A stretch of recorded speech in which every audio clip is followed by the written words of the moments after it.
Welcome to the Pool Nation podcast, where it's all pool talk. And we ain't talking about netting and jetting or splashing and dashing. We're talking about becoming a nation of pool pros. We talk about the latest products, trends, and training in the pool industry. Now let's welcome your host, with over a decade of industry insider experience and still the reigning champion of Marco Polo, Edgar De Jesus, and his co-host, John J.J. Flawless, the fastest netter in the West, and Zach the Pool Boy Nicholas.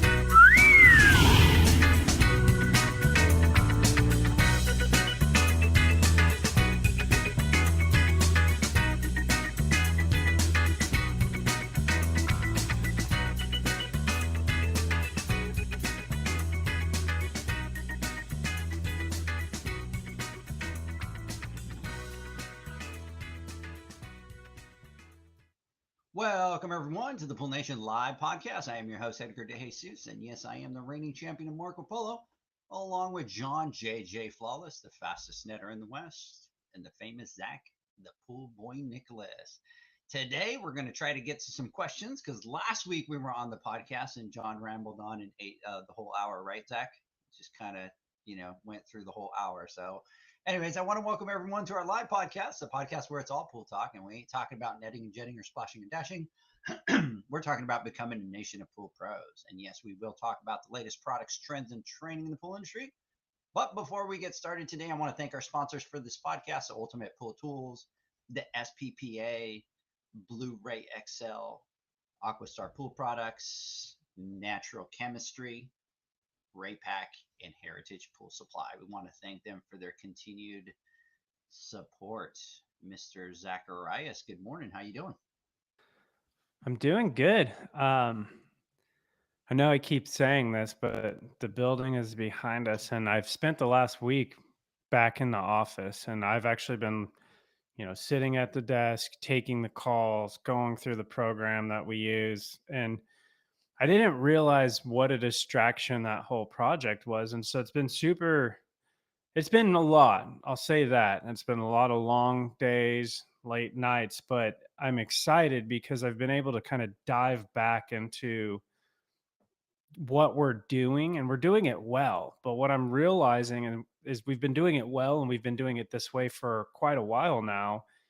And we have a lot of opportunity to make changes and make tweaks and really kind of refine and fine tune our systems and even our service. And I'm getting a lot of feedback from customers and from the team.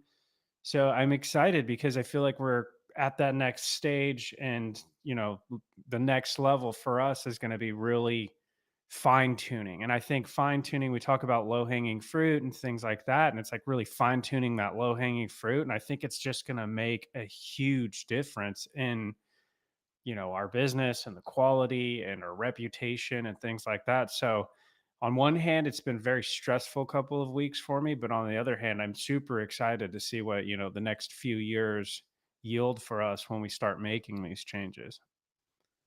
Oh, and we're gonna test that space out, right, John? We're going down there in July. We're gonna test that bad boy out and see if it's everything that the word and the pictures and the videos say. Test it out. I have my own little office there. You have your own? Wait, what? Yeah. We've already talked about it. He's got an office and I don't have an office? You could share it. It might be a little crowded up there. But... You can share it. Did he just say that we could share an office? Is that what he said? He did. You know what, Zach? Tell you what, I'll put you at the desk up. on phones, Edgar. There's your office. That's messed up, bro. That's okay. That's okay. Just remember that one a little bit later today. Hey, big shout out to Janie, which is on here. Lindsay. Hey, Jason, what's going on? They're saying that I sound far away. What's going on, people? You do. You do sound a little far away. I'm in this like limbo today with everything that I got going on here. Let me see if I can kind of manage to fix this a little bit. Does that sound any better? No? I still sound far? Wow. Sound good to me. No. Sound good? John says I sound far. Let me see. I mean, you sound a little far, but or kind of echoish, just same as last week, but you're fine. Yeah. Yeah, you're fine. I'll try to come closer to the podcast. I mean, to the mic, see if that helps a little bit. It's not terrible, but far.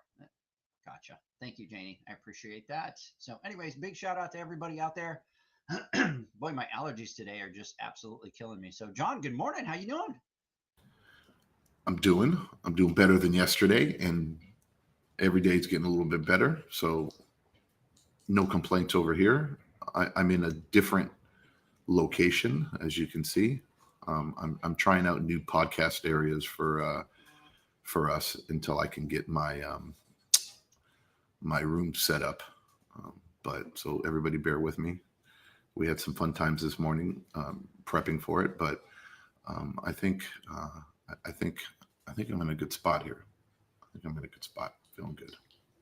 Yeah. Got a busy day today. I got a lot of stuff going on.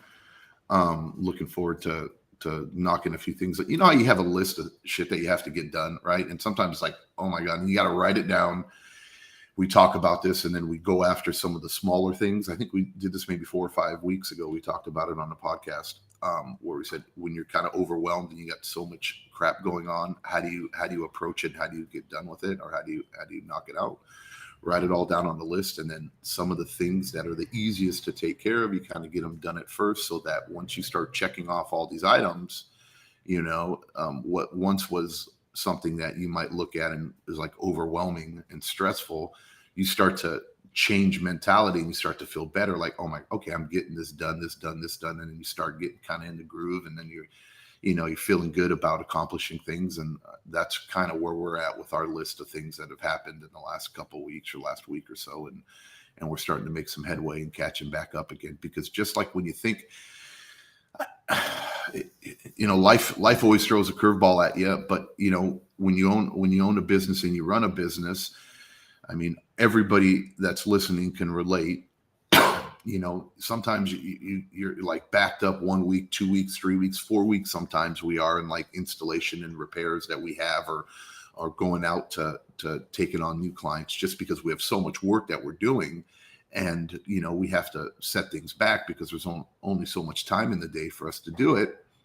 And you just think like, oh my God, how am I going to get through this? And then once you finally get caught up and you feel good, and then you have maybe like a few days or a week of feeling, yeah, okay, I got everything back in control, and then bam, you get hit, and then you're back in the hole again, and then you're pushed out like a week or two worth of work, and that's kind of where we're at. But I think we're climbing the mountain, and we're getting to where we need to be, and things are finally starting to get back into control again, and life is good.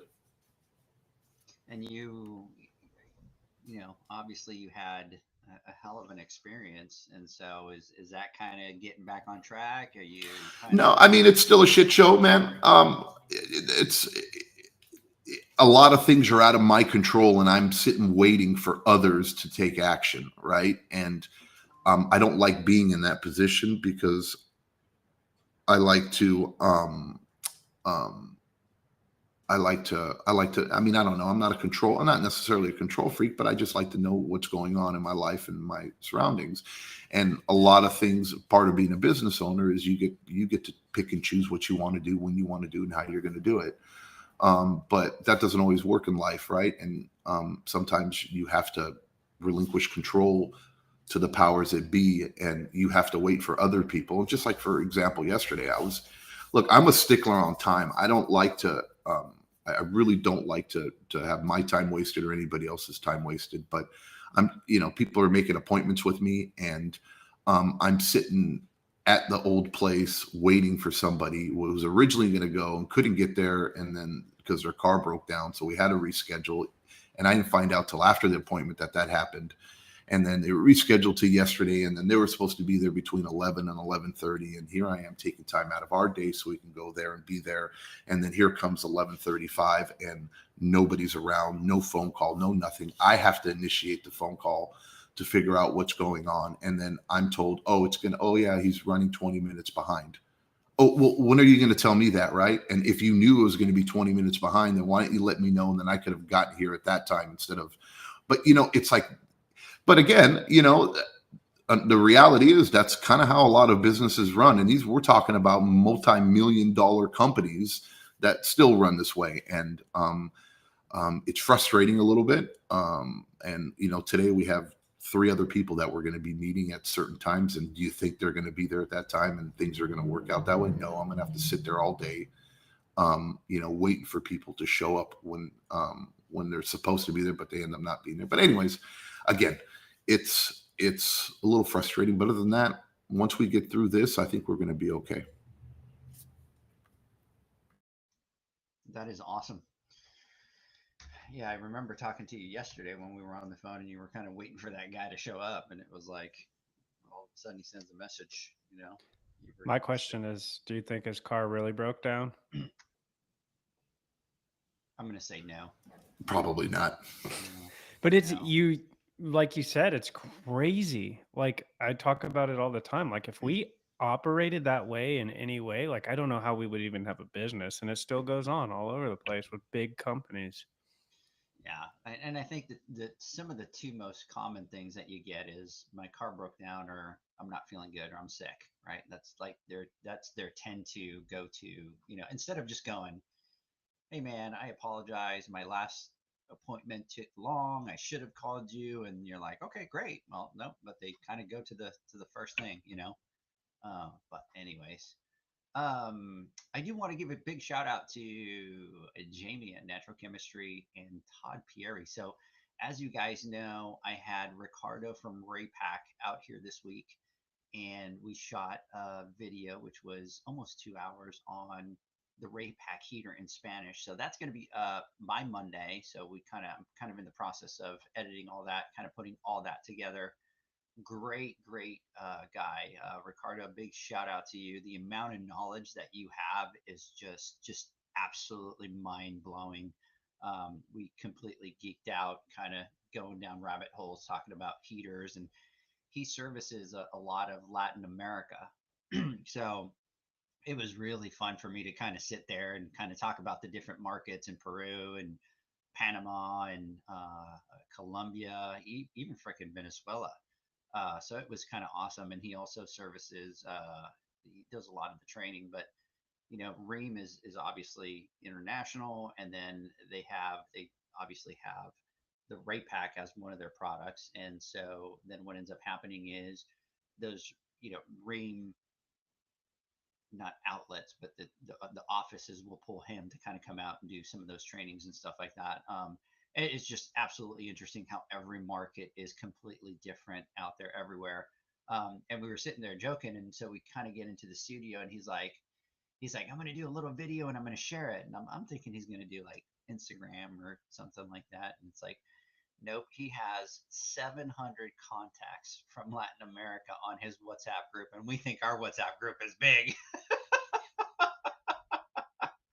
We got what, like 8 of us on our private WhatsApp little thing over there. He's got 700. So he posted, and dude, his phone like blew up. It was like blah, blah, blah, blah, blah, the whole time, where it was like, he's like, okay, that was probably not a great idea. I need to kind of turn my phone down because now it's just not going to stop. And then people would send him like little voice messages. Oh my God, that's so cool. Send us the link. We want to see it when we're done and stuff like that. So I really enjoyed the time with you, Ricardo. Raypack, another big, huge shout out. Now, I want our listeners to understand the cost and the effort that goes into doing this, right? Because we created the Pullman University app, but we are asking these companies to get these trainers off of their schedule, fly them to Dallas, have them stay out here, come into studio, do those videos, and that's all on their dime. They're paying for all of that, right? So that trip alone probably costs a couple $1,000, just in travel and meals and transportation, not talking about the time for Ricardo. And then he really could have spent that time gone over to, teach 40 people in a class or something like that. But for them to take that schedule out and send him out to do that video and for Spanish. So huge, thanks to Raypack and to all of our sponsors for doing that. Next week, and I put them back here, which the boys were teasing me for showing the products in the back of the thing right there. But I got a box from Jamie and Alicia because they're coming out, and I'm super excited to kind of have them out. And and go out and get some food and have a great time and shoot some videos. So they sent me, John, all of their products out here. And so we will talk about those on the videos that we're going to shoot. And then Todd sent me their ozone, so I kind of have that downstairs. So this week I felt like a little kid in Christmas because I was kind of getting boxes at random, and I'm like, "What's this?" And by the way, all these chemicals, guys, came in a Chewy's box for like, and I'm like, "They sent me a Chewy." I'm like, "What?" I'm like, "Did somebody hear that I love my dogs and they're sending me stuff?" And then I go open it, and it's all the the natural chemistry. So it totally felt like, a little kid kind of opening all that. So anyway, so big, huge shout out to Ricardo. Big, huge shout out to Jamie and Alicia. That'll be coming out. I have to absolutely give another huge shout out to Steve Barn, guys.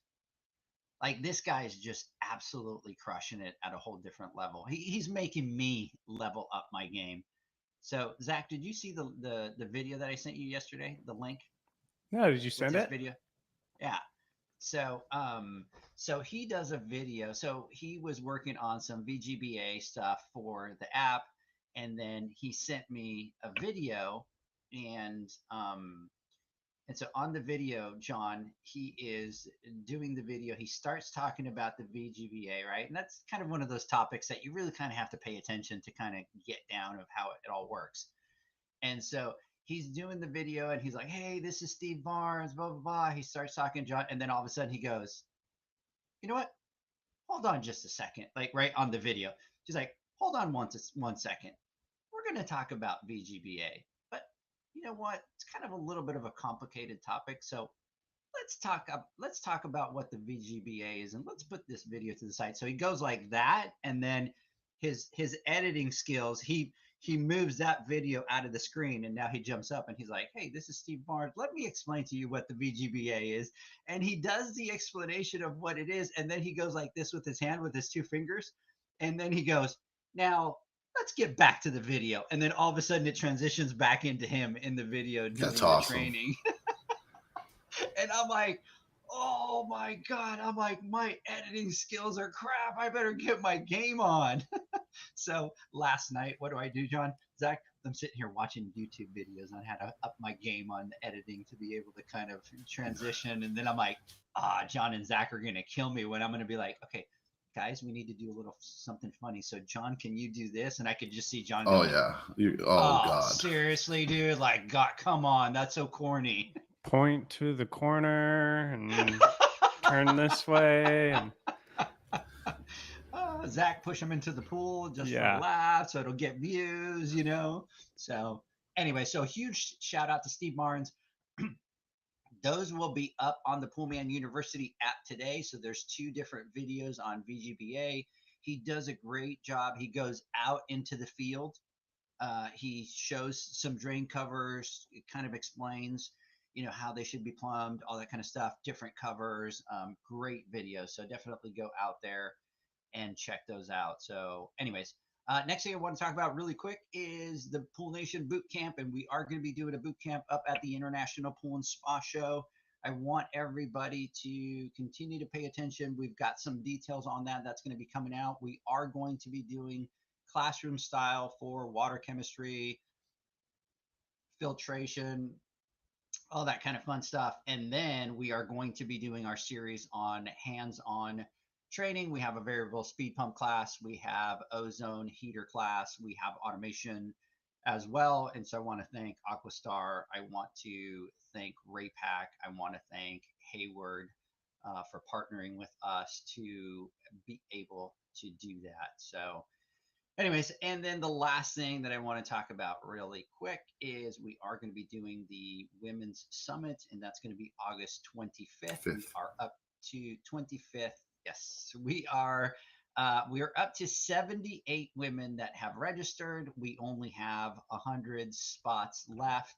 So for any women out there that want to attend, please go ahead and register. You can do that by going to poolnation.com, and then there is a big button there for the Women's Summit. Click on that. You'll be able to get the details of everything that we're doing there, but it is going to be a great event. the other thing is we do have the final category selections. So if you're listening to this podcast, you got about a week to go into the app to the Poolman University, register, send the categories that you want in there. And then what we'll do is we'll kind of finalize those here within about a week, week and a half. And should we announce those in advance or wait to the nomination night, John? I mean, to the day that we announce the opening of the nominations. I think we should wait. So not say anything, and then the day that we open nominations, people can find out what they are. Yeah. What do you think, Zach? Sure.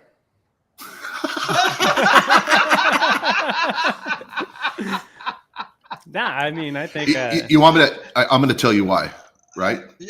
John, can you explain to Zach what we're talking about? Yeah. No. I'm going to tell you what I think it'd be nice to. I mean, for us to be able to say it beforehand a little bit and not wait. Mm-hmm. But I'm going to give you the cold hard truth right now. You ready for it? Hit it.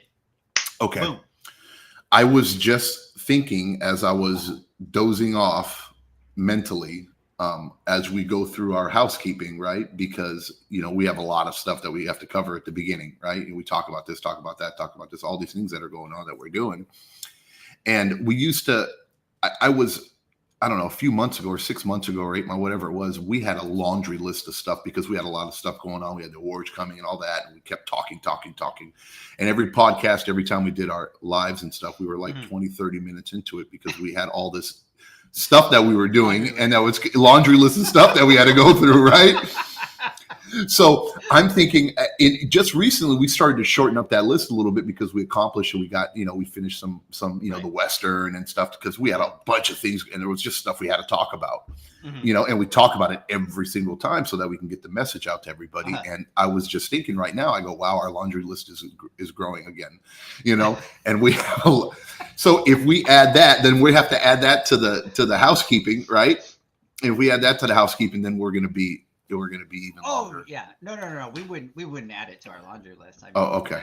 I'm just talking about like at some point. Yes. Then yes, I think we should. Yeah. Oh yeah, absolutely. Or something. Absolutely. As long as we don't name them out every single time beforehand. No. Then I think we should at one time give people some time to figure out who they want to nominate, right? And who they want to, right. Because it takes time for them to find somebody or think of somebody and then come up with, and submit it. We don't want anybody missed because they didn't have enough time. So we want to give them as much time as possible to nominate somebody. Yep. Okay.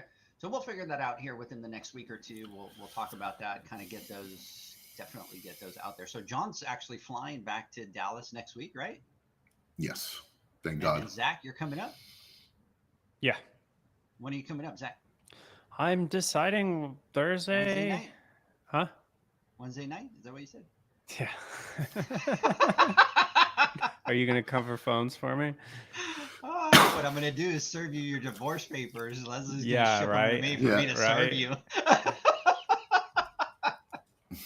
So, and what we're going to do is she actually reached out to me and said, "You want funny content? I'm going to send you the divorce papers. You catch it on video and you post it on social media, and then let's laugh and see who's funny." On Instagram Live one night. Somebody sends a request in to jump in, and we pull them in, and it's the server. Oh God. Jack Nicholas. Zacharias Nicholas? Yeah, he's been served. So. Anyways, all right, so we got all of those things out of the way. Super excited to kind of jump in here. We have a couple questions going on. And, by the way, so we're still trying to figure out our Pool Nation Instagram page craziness, right? So we'll figure that out. In the meantime, gentlemen, guess what? I'm going to go and film probably not next week, the week after that. What'd you say? I spaced out. What would you say? I'm waiting for you to reveal. What? Wow. So I'm actually going to go videotape a 6 million. Oh, dude, I cannot wait to see that pool. $6.5 million backyard. It's insane. I am In Texas. In Texas. That's Totally 6.5 million. 6.5 million in Texas is like, 20 million in California. Right. Yeah. And here's the thing is the pump room alone. Guess how many square feet? 3,400. That's a good guess. 3,324. No, I'm just kidding. It is, dude. The equipment room is 3,400 square feet enclosed. Oh, 3,400 for square feet enclosed. Like, I'm for real. Like I am dying to get out. This pool is going to have a wave pool. We're not talking lazy river. We're talking wave machine. Like boosh, boosh, boosh waves. So I am boosh, boosh, boosh. You like that, John? Boosh, boosh. That's going to be a meme that somebody's going to pull out of the podcast and post all over social media. With house music in the background, right? Yeah, Lights flashing, right? Boosh, boosh, boosh, boosh. Yes, this is residential. Yep. Wow. So Can't wait to everybody see. keep watching and keep paying attention to our Pool Nation podcast Instagram page, because we'll post it probably there in the meantime. And we're kind of still trying to figure that out. We renamed the page. But anyways, not that it'll affect you guys. It'll just kind of play there. But I'm super excited to get out there and kind of take a look at that pool. So anyways, so that's that. Let's get this party started. John, you ready for some questions? I'm ready. You're ready? Zach, let's rock you ready and roll. for some questions? Yeah, let's do this. Zach is out of it today, John. I think he's either playing arcade games back there on his phone or Tetris or something, but he's a little out of it. I'm just waiting for my Rain to kick in. To rein you in? To rein me in. All right, so here we go, gentlemen. I am a pool pro with my partner, and we sub some stuff out, and we want to hire our first hourly team member. What would you say are some of the things that I need to look out for?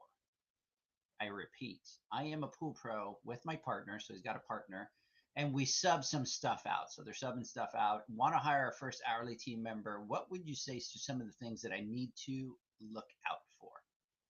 Who wants to go first? Who's going to hit the buzzer? You want me to go first, Zach? Okay.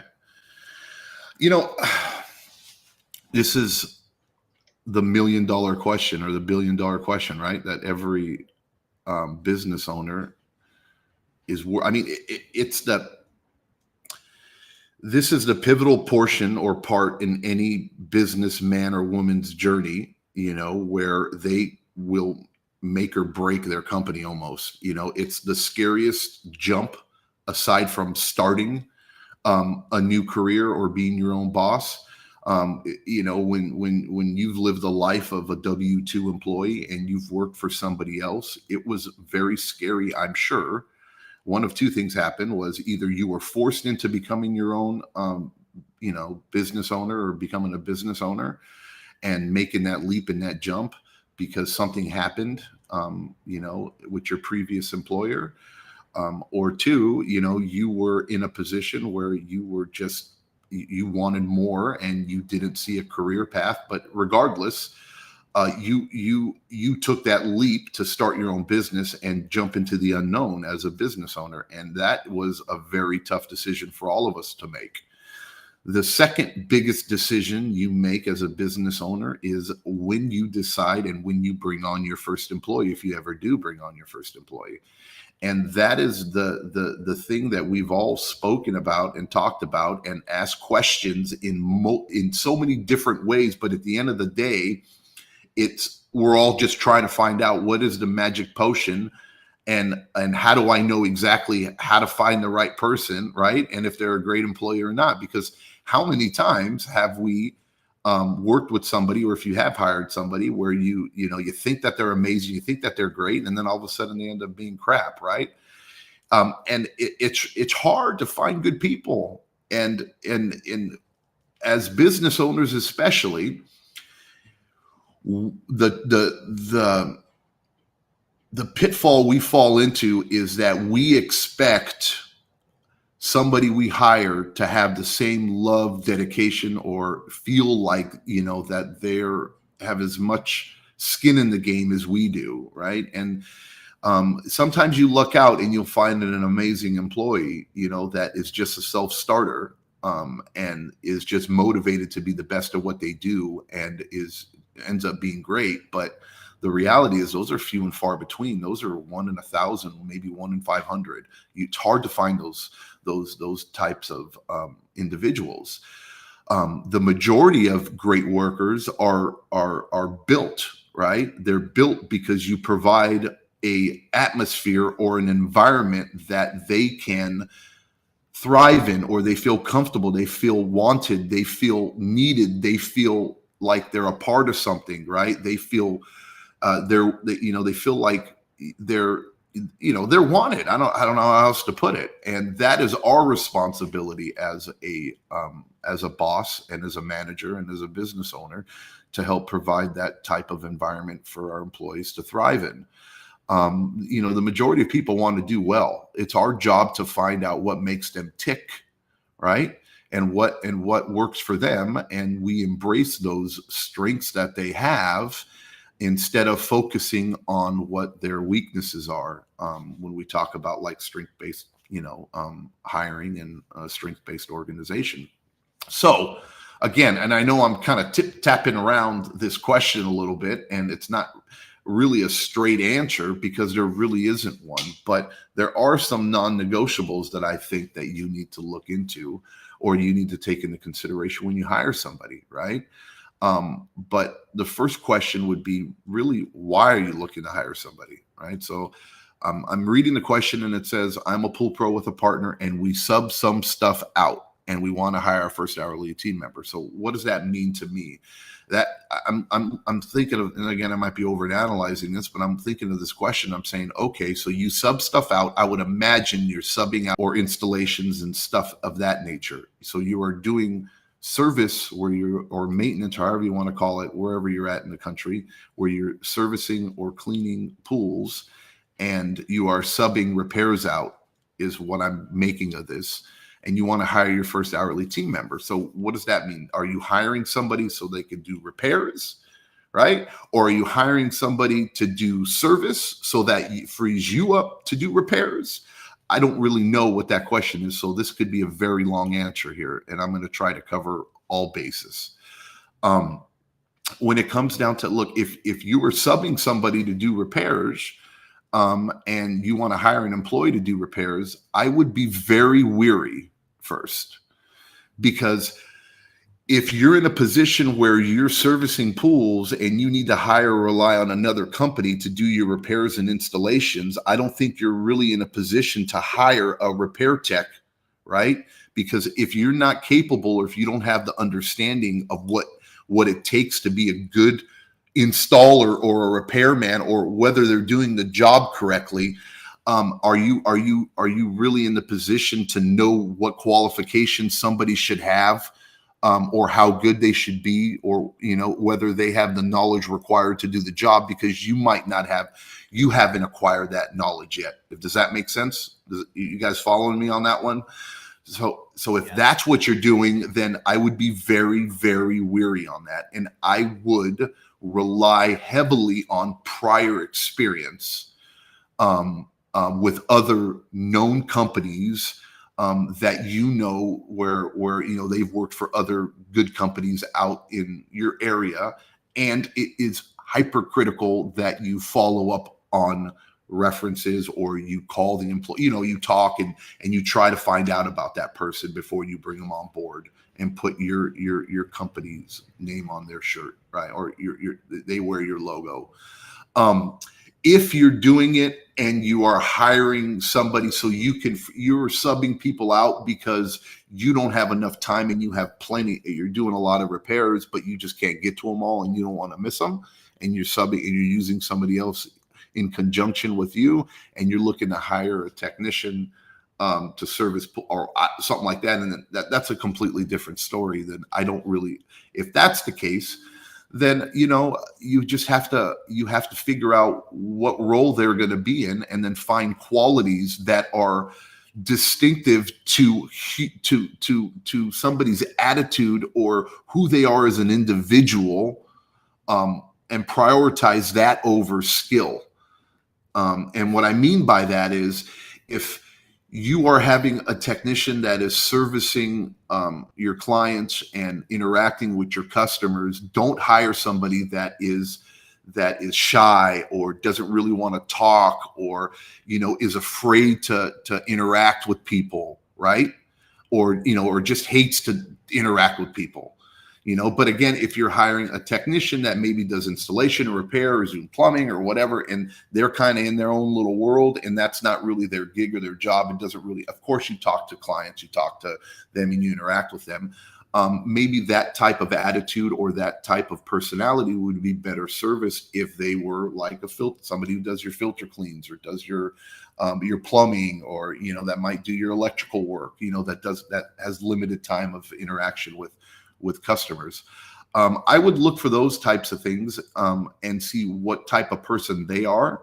And then from there, I really don't worry about, what they know about the industry, because I believe it's harder work for sure, but the result and the outcome, I think, is much better when you approach it this way. Is that when you teach people the skills, right? Then you can teach them how you like to do things and how your business operates, and you don't have to worry about bad habits. Where, I always say this, the hardest part about learning is unlearning. And in this industry, sometimes there are a lot of people out here that have bad habits that they've learned over the years that you have to take on, or now have to fight or battle those bad habits if you bring somebody on with a certain type of experience, or if they're jaded in any other way. So we like to bring people on that don't really have that the skill wise portion of it, because that's where our job comes into play, and then we get to help mold them into who we want them to be. And in turn, you teach this person of invaluable skill, and you help better themselves and their livelihood, and they feel in a certain way indebted to you too, because now you've really become that mentor-mentoree type mentality thing. So long story short, that's kind of what I look for. To me, it's more personality, work ethic.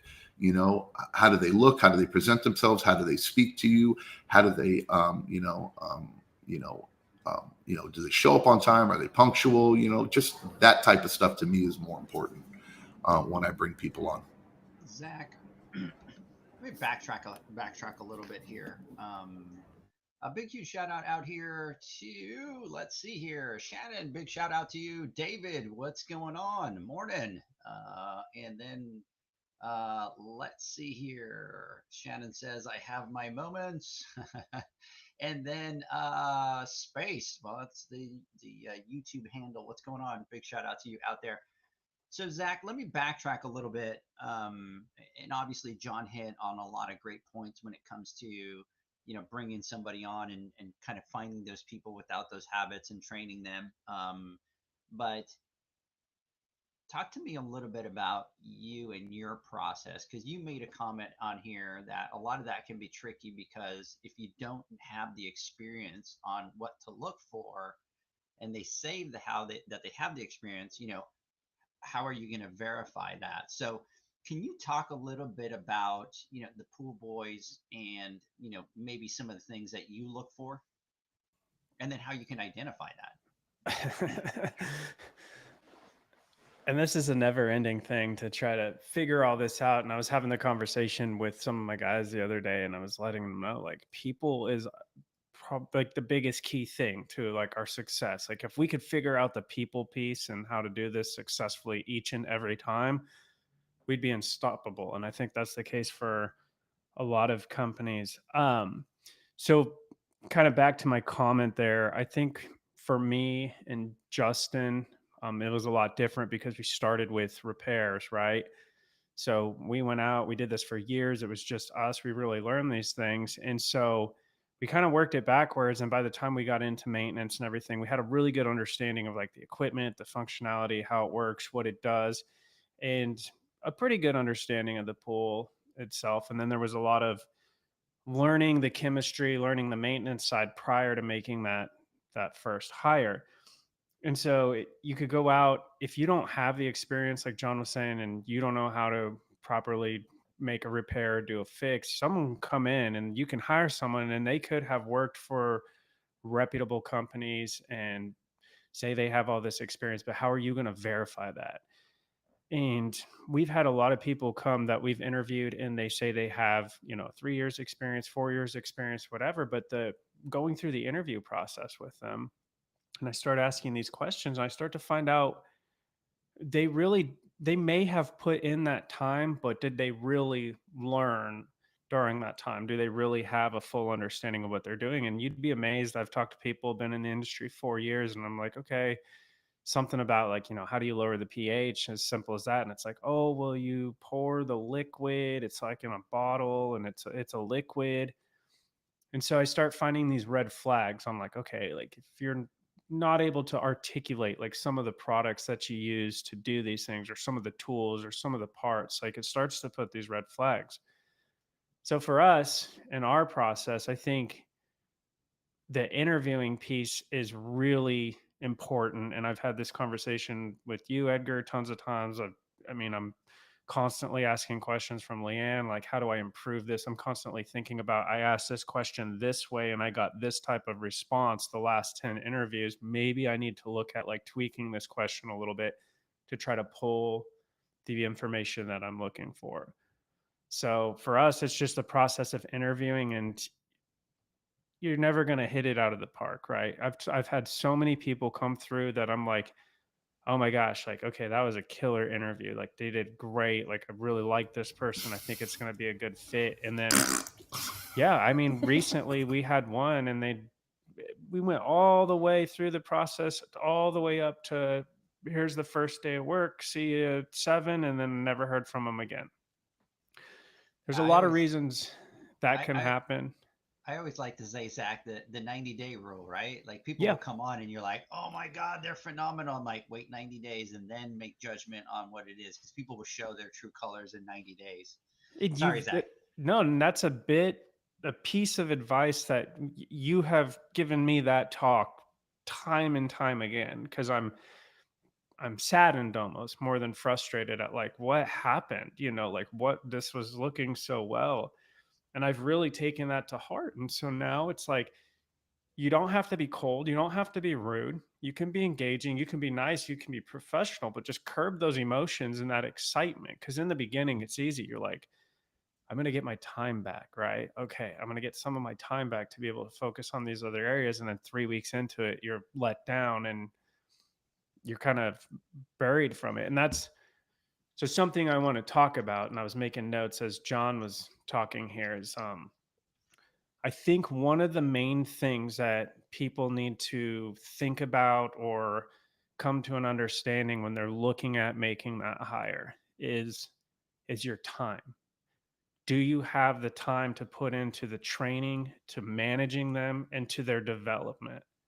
Because I think a lot of people, when they're looking for that hire, they're doing it because they're maxed out on time. And it's like, okay, I don't have any more time. I can't take on anymore. I can't work on my business. I need to get someone in here so that I have the time to do these things. But the reality is that that person, that individual is going to take a lot more time from you. And you have to be prepared to invest that time, and you have to make sure that you have it. So if you have something where, I don't know, you have restrictions where you can only work from 9 to 5 and anything outside of that, and you're not going to work weekends and you're not going to, then I would say you're probably going to be disappointed, because you can't just bring someone on board and give them the quick rundown and put them out there and say, here you go. You're going to end up spending a lot more time cleaning up after them and handling problems in more of a reactive manner. And there's going to be problems, and you're going to have pool customers that are upset, and you're going to have to manage that.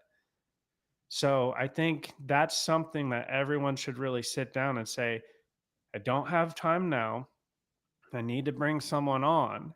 It's going to take a lot more time, but I'm going to go through this painful process and I'm going to give it my all so that at the end of the day, or, when I get through to the other side, then hopefully I can have time to work on it. And it's going to be something where it may not work the first time, and it may not work the second time, and it may not work the third time. And you've got to be willing to put in the same time and effort each and every time. Because from my personal experience, you put in time into someone, they leave for whatever reason, it leaves you not wanting to put in time into the next person that comes. So I don't know. I know that's a lot, and I know it's kind of rambling, but No. I want to follow up. I want to ask you a couple of questions, but let's do this really quick. We've been talking for 45 minutes. I do have a couple follow-up questions for you. Let's take a word from our sponsors. When we come back, I'm going to jump in and ask you those questions. The Hyper Pole from Ultimate Pool Tools is a pool care pole designed by pool professionals for pool professionals, featuring precision crafted carbon fiber and stainless steel construction. Go to ultimatepooltools.com or Instagram at Ultimate Pool Tools. Pool pros have specific needs when it comes to general liability insurance. The SPPA program has you covered. With 3 tailored and customizable general liability options, SPPA makes it easy for pool pros to feel secure. Find out more and get covered at thesppa.com.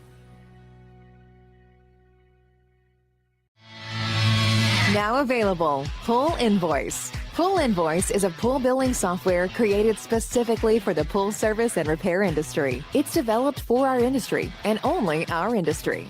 Pool Invoice is built with recurring billing in mind. You can print, email, text invoices, or even send via WhatsApp.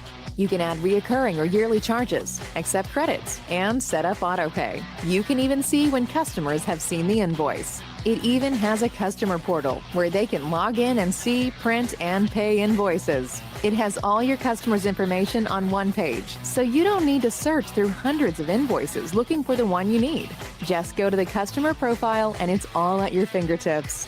Created specifically for the pool industry, Pool Invoice. Now available at poolinvoice.com.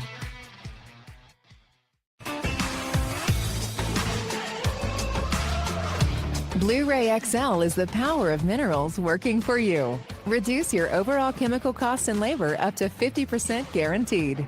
Whether you have 20 accounts or 20,000, Blu-ray XL's direct pricing and free shipping to the pool trade have you covered.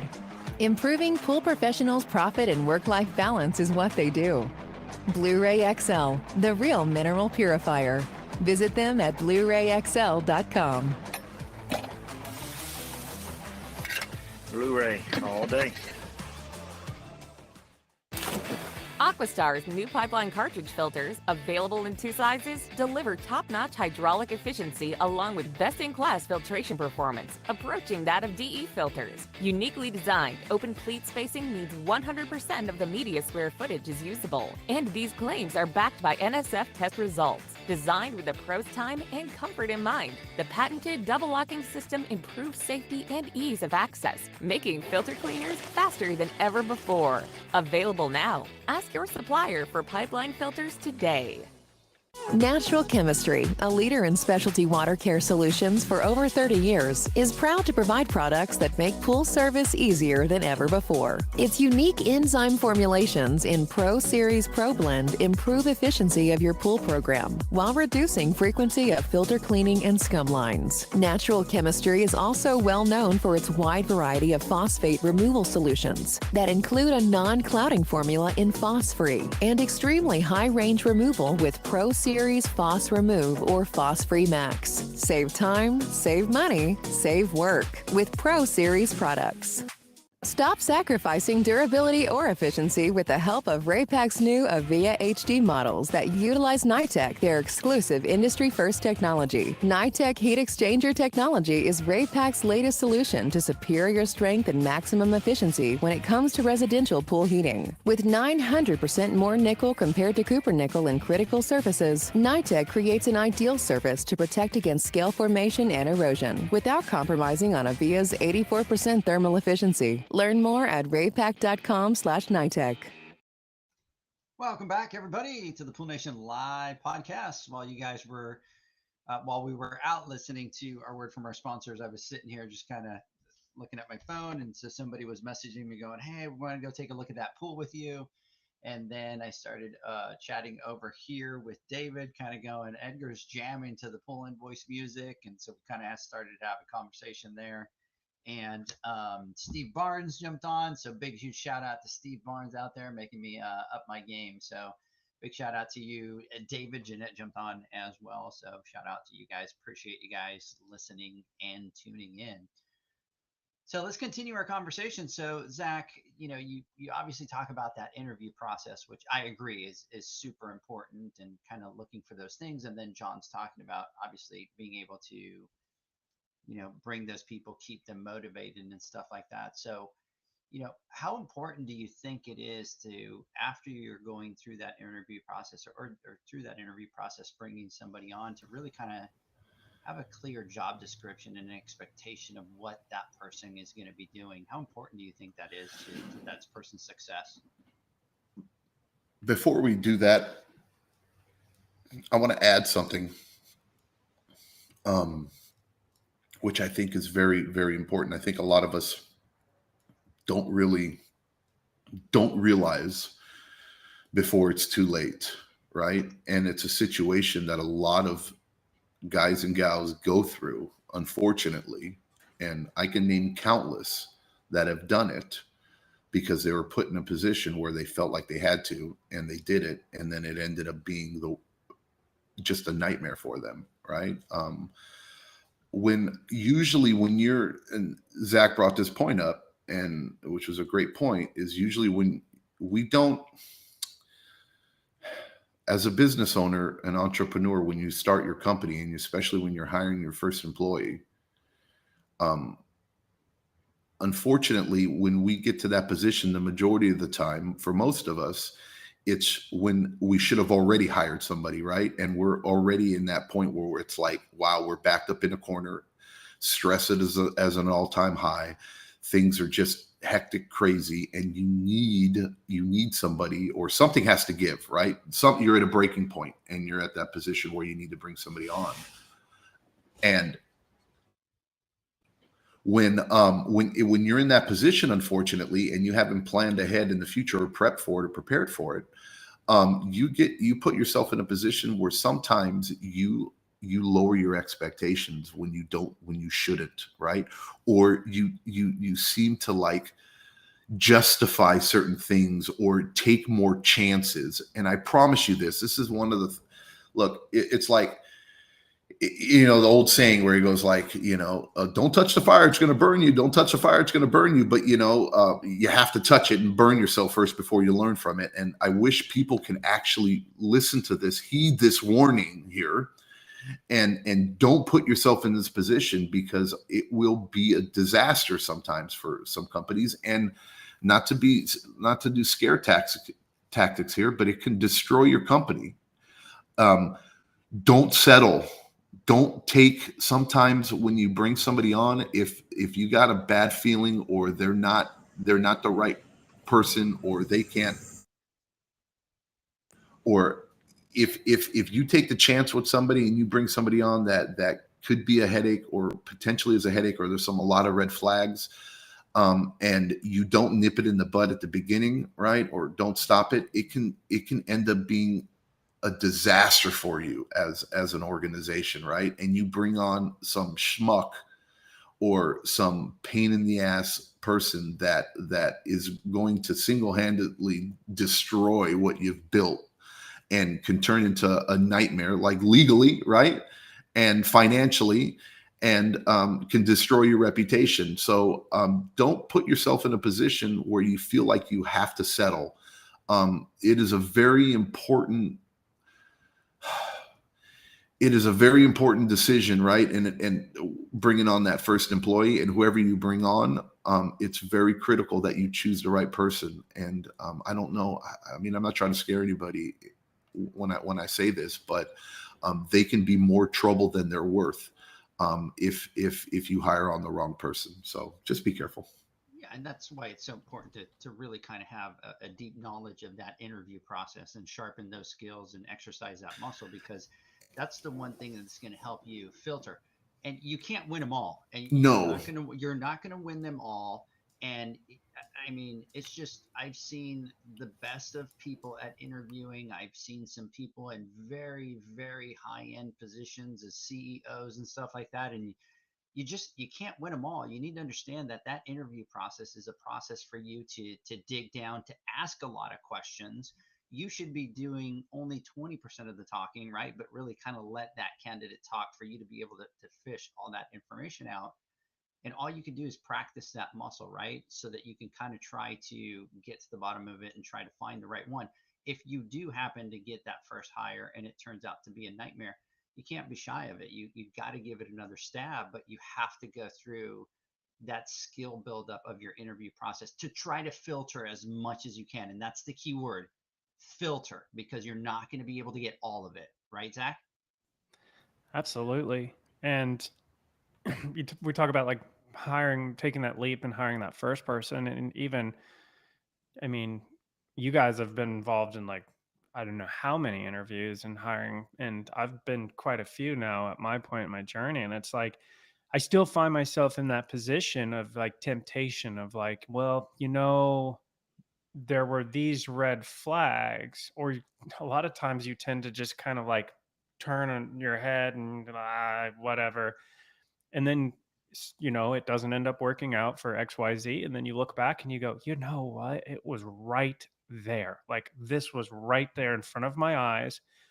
But we were kind of in a time of need, or we really just wanted to get going.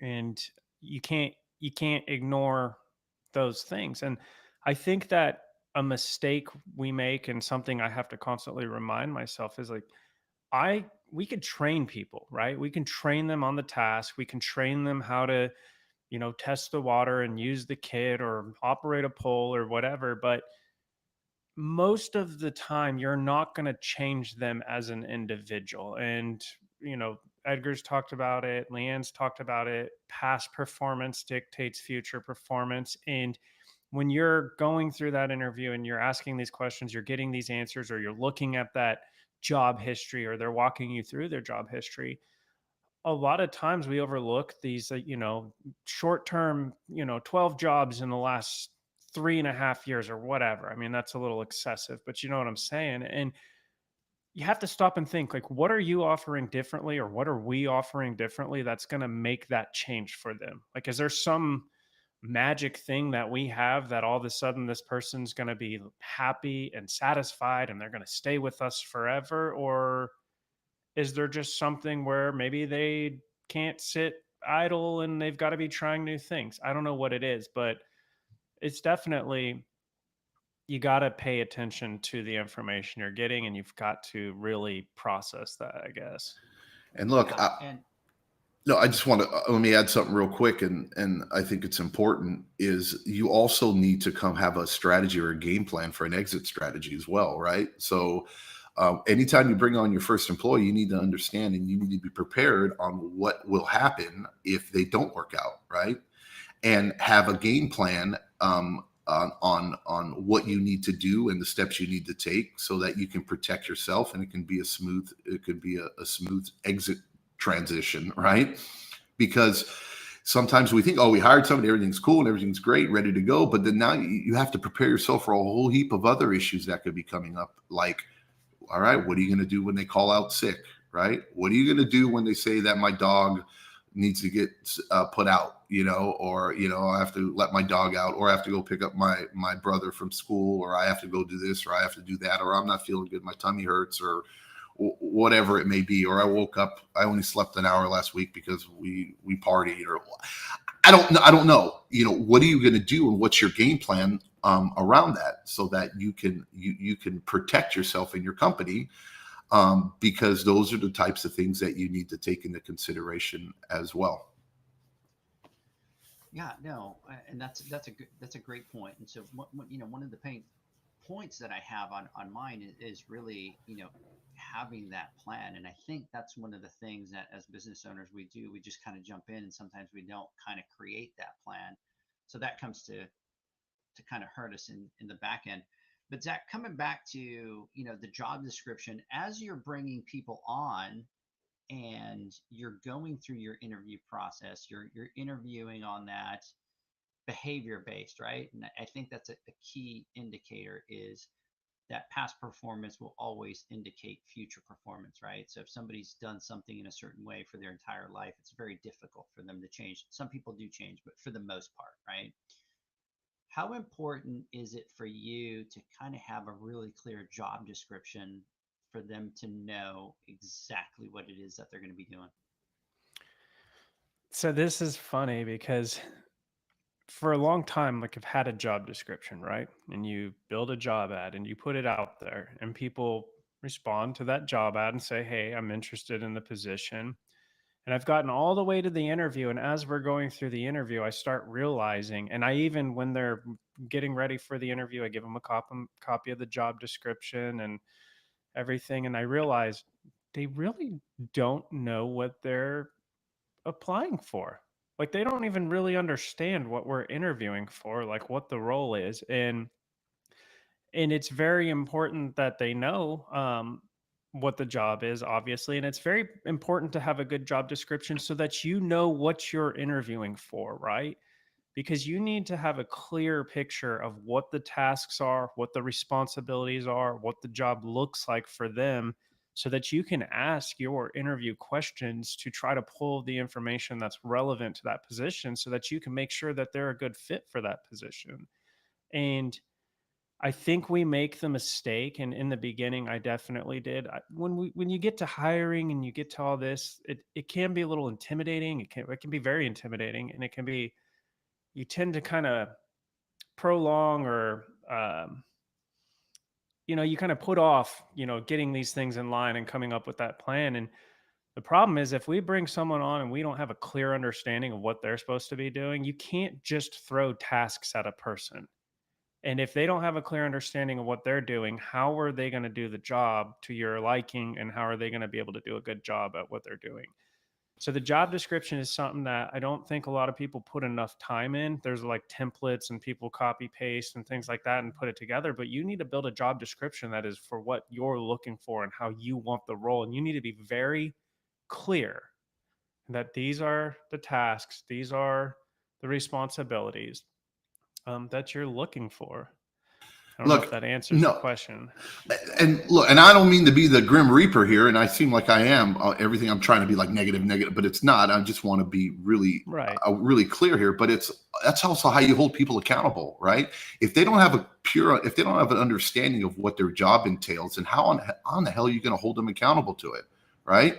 And then that's where that disconnect comes. Oh God, this place sucks. I didn't think this, or I didn't think that, or I can't believe he's asking me this, or that's not my job. I wasn't, and you start to get that resentment, But if you're very clear, see, the problem is sometimes as the interviewer, when you're doing these things, when you're in that position I'm talking about, where you feel like you absolutely need an employee, right? And you're like, you're pussyfooting around it because you don't want to scare them off either, right? And you kind of want to get them to accept because it kind of looks good, and then all of a sudden you hit them with it and you think it's going to work out, But if you're clear with everything and they understand what their job description is and they agree to it, and during that interview or that production, because that's all it is, it's a show. You're sitting there puffing your feathers up, and you're showing, look at my company, look what we have to offer, look what we can do for you. And then you have the interviewee who's look at me. I can be an asset to your company, and look, I could be an amazing employee, and I can do this, and that, and everybody's putting on a show, right? But during that time is when you lay down these clear expectations of what your job entails. So there is no gray line. There is no sunlight between what's expected and what you ask them to do. So they have a clear understanding and they agree on it, right? Look, it's like, and then if you do that and you get through it, right, then you set yourself up in a position where, you do filter, like what Edgar's saying, you filter out a lot of the nonsense. because there will be a lot of nonsense. And then there's still, I mean, there will be some people that are great actors, right? And they'll put on this amazing show and they'll say everything and anything they need to do. And they go through the honeymoon period, right? Where everything's hunky-dory and everything seems beautiful, but eventually they show their true colors after like 2-3 months. But those people there aren't as many people that can get through that interview, a good interview, well, where you can really see those red flags like what Zach is talking about. And it goes here, and I'm kind of venturing off to a different subject here, but it kind of goes down to like when you it goes hand in hand when it comes down to accountability, because like when you do performance based accountability with employees, and this falls into with interviewing as well too, with job descriptions and them agreeing with it and what they think, It's like when I used to sit down and I used to write people up or have conversations with people and hold people accountable, and we go over, this is what your expectations are and you understood, this is what it is, What do you think we should do? Right? Or what do you think this, and get their buy-in. When you get someone's buy-in or their idea of what they think should happen, or they come up with a plan or a game plan, then now they create ownership in it. And mentally it makes them feel obligated or understand that they have to do it. And that's part of it. It's hardwired in their system. So it works the same way. So when you sit down and they fail again and you go back, well, Billy Bob, we talked about this, and you said that, and now you're going to talk to every customer that comes in within 10 seconds.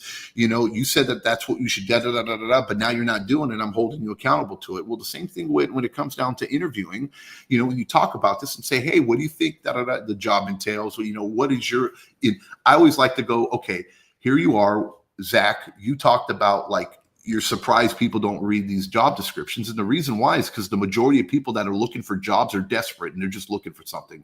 And they're hitting submit. And they don't really care, because the people that we attract, especially in this industry or something like that, we're not talking about, people with PhDs and, people that have been working in the corporate world for decades and, have a 10-page resume and stuff like that. We're talking about younger people, right? Maybe people just getting into the workforce, especially if you're hiring them as like a service technician that are maintaining pools, or maybe somebody who's answering your phones up front at the desk. These are more people that are usually younger, right? And a little bit less experience. So to them, they're just looking for a job and they have no idea what they want or what it is. So I always like to talk about it and say, hey, look, so you came here and you applied for this. Walk me through what you think a day at the Pool Boys would be like.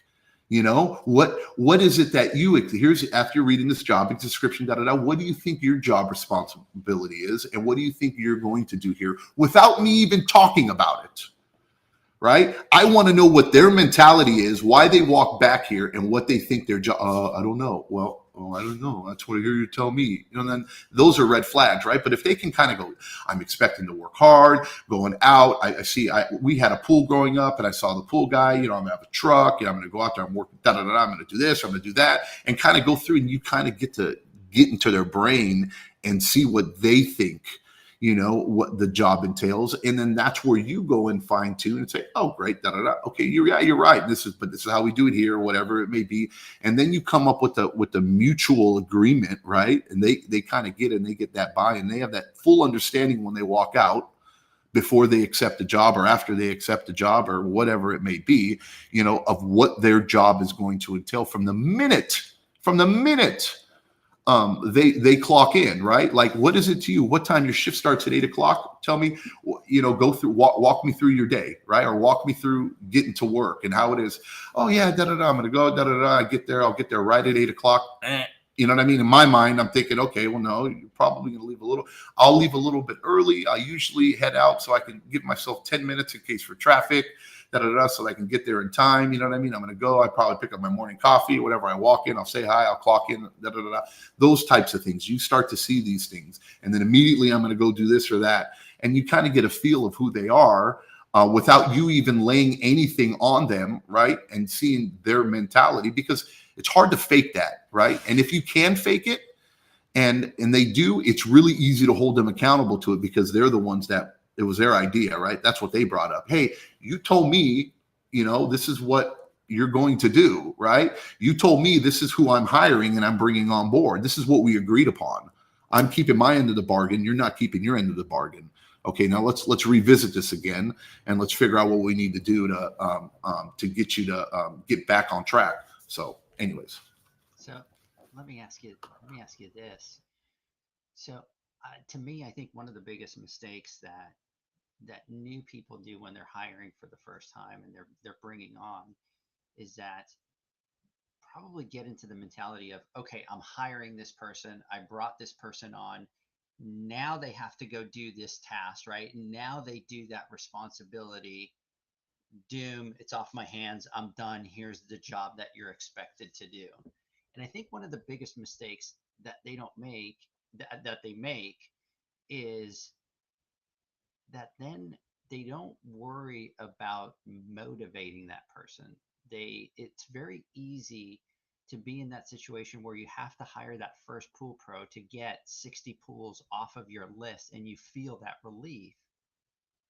But then, Zach, there's no motivation, right? There's no fostering that work environment to motivate them and keep them there. They're just kind of that expectation of, you came, here's your job, do it. And then you deal with people kind of going, everybody keeps leaving, right? Like everybody lasts 2 months or 3 months and then they're gone, right? There's no strategy to be able to look at that and go, there's something wrong with what it is that I'm doing that I can bring people on. They could be doing the job that I asked them to do, and 2 months later they leave. So I would say, look at bringing that person, look at making sure that you are filtering, that you do the best that you can. But you have to remember, it's not just to bring them down. Now's your job. I pay you to do that job. I have an expectation, because employees want more than that. They want the recognition. They want the work environment to be a good work environment. And if you don't do that, it's a piece of that puzzle, right? You're going to be filtering through people every 2.5 months, and you're going to be going, why do people not stay? And it's because you have a shitty work environment. You don't motivate, you don't engage your employees, you don't make them want to come to work, and then you're just kind of in that vicious cycle. Okay, can I say more or no? Yeah. Let Zach jump in first, and then you Okay. can hit it. John, I threw this one out because I know what you're going to talk about. But go ahead, Zach. So this is something that this is my current mission of this is where I'm at in my journey, right? Trying to figure this piece out, because like I mentioned earlier, I've come to the understanding over the last couple years that it's all about people, and we can build the best service, we can, get the best profit margins, we can get the best, price points, we can whatever. We can design the system, right? But if we don't have the right people and the people that have the buy-in and they're invested and they want to be a part of that and they're passionate about it, it sounds crazy, right? And that's the challenge. How do we get people to be passionate about work and going out there and doing this hard, taxing job and coming back day after day to do it again? And so it's you hear talking about family and all this, and I came to the realization that I spend more time, and the people here spend more time together than we do with our own families outside of work. And so this is a constantly changing thing. You cannot figure it out or start to figure it out and feel like you've got it handled and then say, okay, cool, I've got this dialed in. Let's go. Because 2 years down the road, the mentality is going to be different. A lot of the principles will be the same. But I think one of the biggest things is engaging your people. You talk about how to keep them motivated, how, they're out there doing the job and then they leave 6 months later. Like, what happened? They were doing good. I thought it was going well. It's going to tie into vision. People want growth. They want opportunity. They want security. If I were to go out and get a job, I would be doing it to improve my financial position. And then for the long term, how does this opportunity play into my life goals? And so now that's something I start talking about around here with everyone. Like, what are your life goals? What are your work goals? And how can we make those, not necessarily make those, but how do those align with what we're doing here? And can they be achieved here? And you get that feedback and you start learning about what it is that drives people and what they're looking for and what they're trying to do. And you start trying to find ways. Can I create a company to where they can accomplish these things and stay here? Because if you can create a company where they're engaged, where they have growth, where they have security, where long term maybe they have whatever retirement being set up and taken care of, then the environment's right and the culture's good and you're investing in their personal development, then in my mind, why would you go anywhere else? Right? Why would you? I mean, in most cases, why would you go anywhere else? So it's not something that you're going to bring someone in. If you bring someone in and it's all good and you put them in the position they go and they're thriving and you disengage with them and you're at some point they're going to start going, okay, this has been great, but what's the next step for me? Like, what's my next move? 100%. Look, we could talk about this probably for another 10 hours, right? Because this is a very complex subject and it's not easily answered. I don't think there really is there is no black and white answer for this, right? Because again, we're dealing with humans, we're dealing with people, and people are complex. Zach, say this all the time: you're only good as the people that work for you, right? And it doesn't matter how great you are, but if the people out there that you hire that are representing your company are shitty, then you're going to be your company is going to look that way. It's just the reality of it. And as business owners, we need to own that and understand that. So it's so important when you bring somebody on that they're the right fit. And that's why it's such a scary decision. It's a scary decision mostly for people because they don't know if they're going to financially be able to afford them, right? But the other more important, more scary thing is the reputation, right? And what they're going to do for your company. That is the real reason behind it that you tend to not really realize it until it's too late, especially after your first time, right? But no, just like everything in life, you learn for it.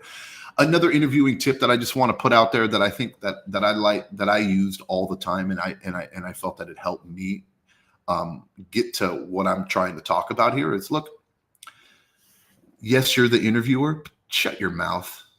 You know what I mean? Don't talk. I mean, you ask certain questions and stuff like this. You got to remember, look, everybody.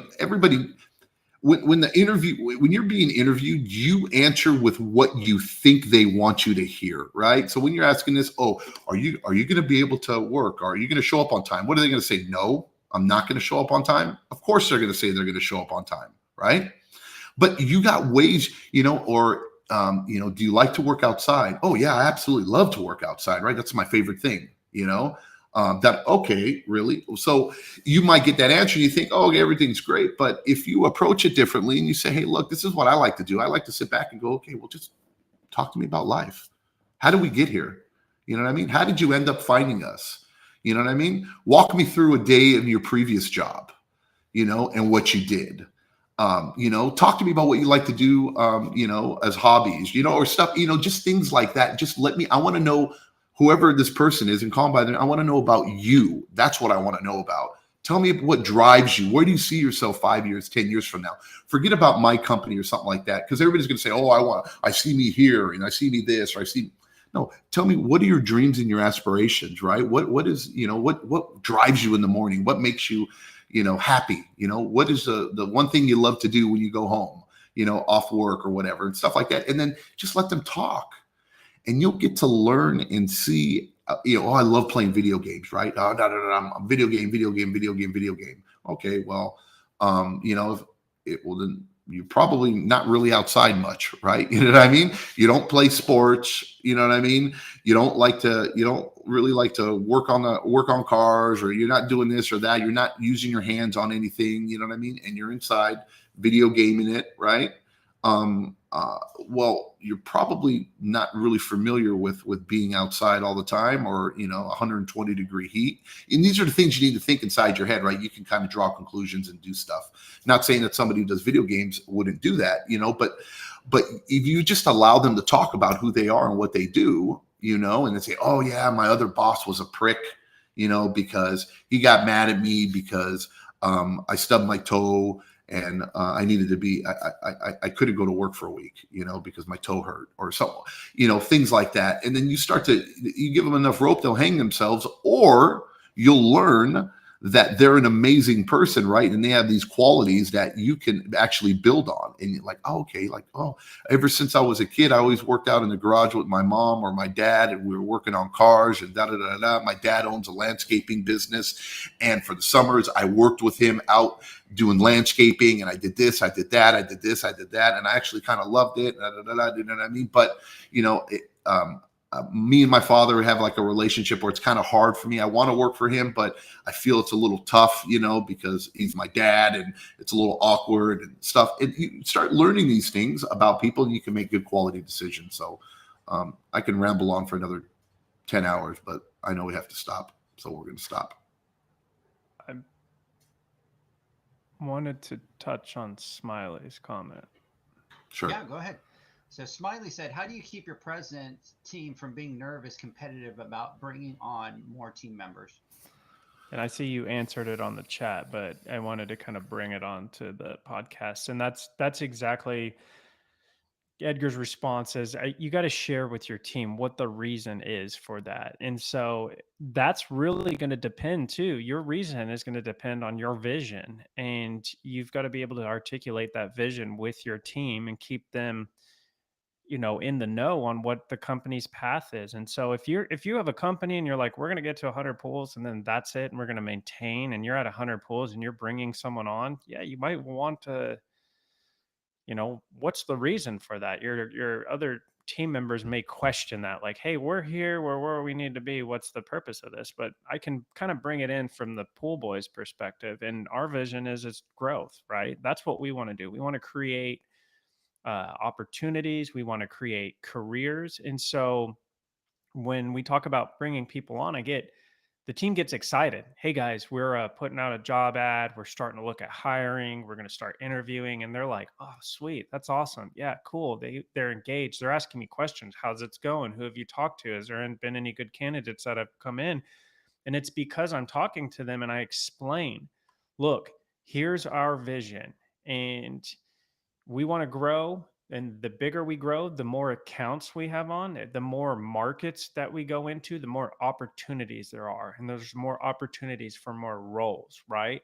As we grow as a company, we're going to need in-house HR people. We're going to need different levels of management. We're going to need service managers. If we grew multi-state, we're going to need area managers. And then as we open more locations, we're going to need building managers, and we're going to need more office people to be able, office managers. And so you explain that additions to our team, good additions to our team, benefit the company as a whole. And when the company grows, you obviously you get more revenue, and as you get more revenue and you get things in volume and you can increase your profits, then you can start looking at things like adding benefits. You can look at things like raising the wage ceilings on different roles. So that's how I present it to the team. And there's obviously the whole, I guess, thing of like, it's not guaranteed, right? Like you got to will it, and you want to have that mindset that it is going to happen, but it's not, we can't guarantee that you're going to be an area manager in Dallas until we get to that point, but we're going to create these opportunities for growth. And so that's how here, and it seems to work well. And it's exciting to see everyone else get excited when we're looking at bringing people on. And I also talk to the team and let them know that the way that you interact with a new person from the very beginning is going to help dictate how they thrive here. If that person comes in on their first day and everyone's cold and they're like, hey, what's up? Or if you go and you're like, hey, I'm Zach, nice to meet you, welcome, glad to have you on board, this is really exciting, and you really get them excited about it, it could really change that relationship from the beginning. So that's just kind of how we talk about it here.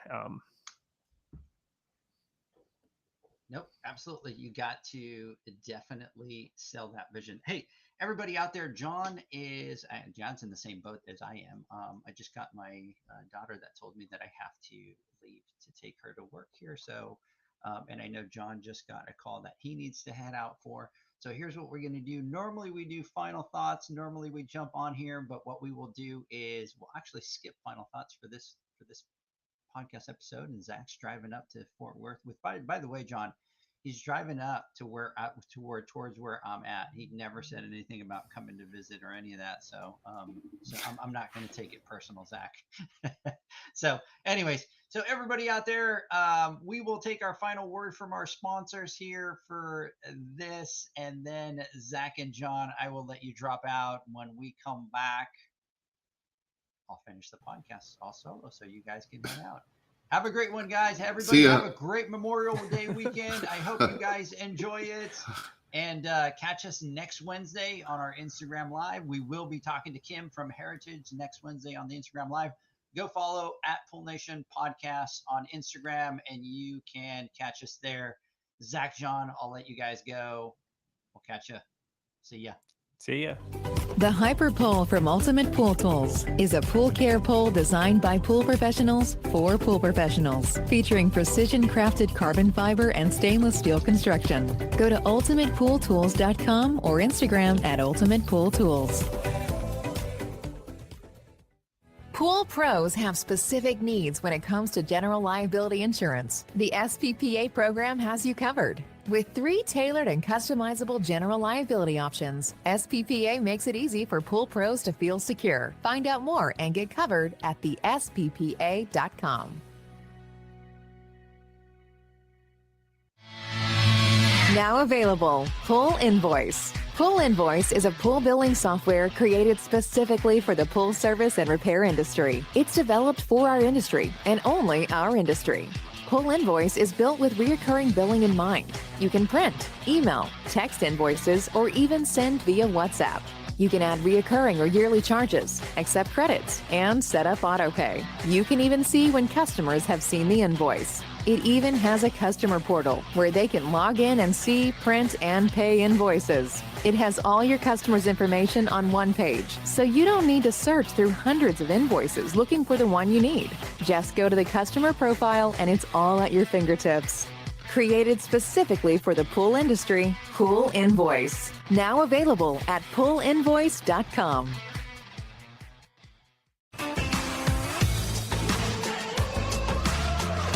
Blu-ray XL is the power of minerals working for you. Reduce your overall chemical costs and labor up to 50% guaranteed. Whether you have 20 accounts or 20,000, Blu-ray XL's direct pricing and free shipping to the pool trade have you covered. Improving pool professionals' profit and work-life balance is what they do. Blu-ray XL, the real mineral purifier. Visit them at BluRayXL.com. Blu-ray all day. Aquastar's new pipeline cartridge filters, available in 2 sizes, deliver top-notch hydraulic efficiency along with best-in-class filtration performance, approaching that of DE filters. Uniquely designed, open pleat spacing means 100% of the media square footage is usable. And these claims are backed by NSF test results. Designed with the pro's time and comfort in mind, the patented double-locking system improves safety and ease of access, making filter cleaners faster than ever before. Available now. Ask your supplier for pipeline filters today. Natural Chemistry, a leader in specialty water care solutions for over 30 years, is proud to provide products that make pool service easier than ever before. Its unique enzyme formulations in Pro Series Pro Blend improve efficiency of your pool program while reducing frequency of filter cleaning and scum lines. Natural Chemistry is also well known for its wide variety of phosphate removal solutions that include a non-clouding formula in Phos-Free and extremely high-range removal with Pro Series Phos Remove or Phos-Free Max. Save time, save money, save work with Pro Series products. Stop sacrificing durability or efficiency with the help of Raypak's new Avia HD models that utilize NITEC, their exclusive industry-first technology. NITEC heat exchanger technology is Raypak's latest solution to superior strength and maximum efficiency when it comes to residential pool heating. With 900% more nickel compared to copper nickel in critical surfaces, NITEC creates an ideal surface to protect against scale formation and erosion without compromising on Avia's 84% thermal efficiency. Learn more at raypak.com/NITEC.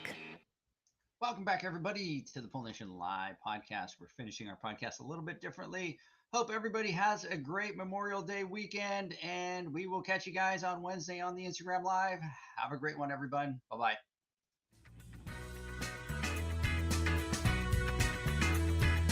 Thanks for listening to the Pool Nation podcast, a member of the Pool Nation family.